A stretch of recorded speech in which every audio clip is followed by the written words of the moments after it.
गोमांस खाणाऱ्यांना रोखणे अशक्यच असल्याचे दिसून येत असून धार्मिक जागृती झाल्यानंतर लोकांनी आपली जनावरे कसायांना विकण्याचे प्रमाण लक्षणीय कमी झाले असून गुरेढोरे चोरून नेण्याचे प्रमाण वाढले आहे। मागे काही महिन्याआधी गोवंशांना बेहोश करून चोरून नेण्याचे प्रकार उघडकीस आले होते आणि आता तसाच प्रकार चालू आहे की काय अशा प्रश्न पडत असून साक्षात श्रीकृष्णाची सेना कार्यरत असूनही जर जनावरे चोरी होण्याचे प्रमाण राहत असेल तर दाद कुठे मागावी अशा प्रश्न जनता करीत असून असे प्रकार रोखण्यासाठी अवैध कत्तलखाने जमीनदोस्त करावेत तरच जनावरे चोरीची प्रकरणे कमी होतील अशी प्रतिक्रिया गुरप्रेमी नागरिक देत असून घडलेली चोरी ही सोने चांदीच्या चोरीपेक्षा गंभीर आहे। कारण सोने चांदी पुन्हा हस्तगत करता येते, मात्र कसायांच्या हाती जर का गाय सापडली तर तिला कुणीही वाचवू शकत नाही आणि दुसऱ्या दिवशी पुरावाही नष्ट होऊन जातो।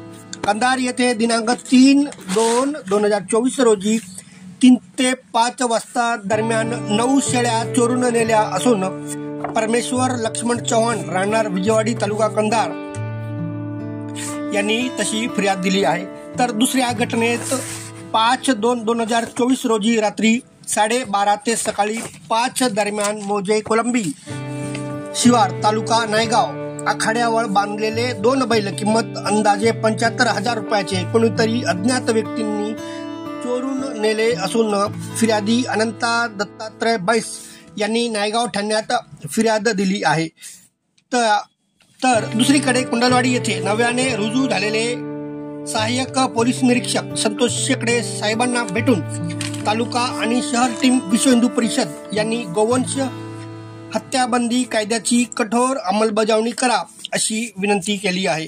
नांदेड जिल्ह्यात प्राण्यांच्या चोरीची प्रकरणे आणि गोहत्येचे प्रमाण वाढल्याने त्याच्या विरोधात विश्व हिंदू परिषदेने एक दिवसीय आंदोलन केले असून जिल्हाधिकारी महोदयांना गोवंश हत्या कायद्याची कठोर अंमलबजावणी करा अशी विनंती आणि निवेदन दिले आहे। पाहत रहा आमचा channel Republic Hindustan. Channel like करा, सबस्क्राईब करा। जय हिंद, जय महाराष्ट्र, जय जय श्रीराम।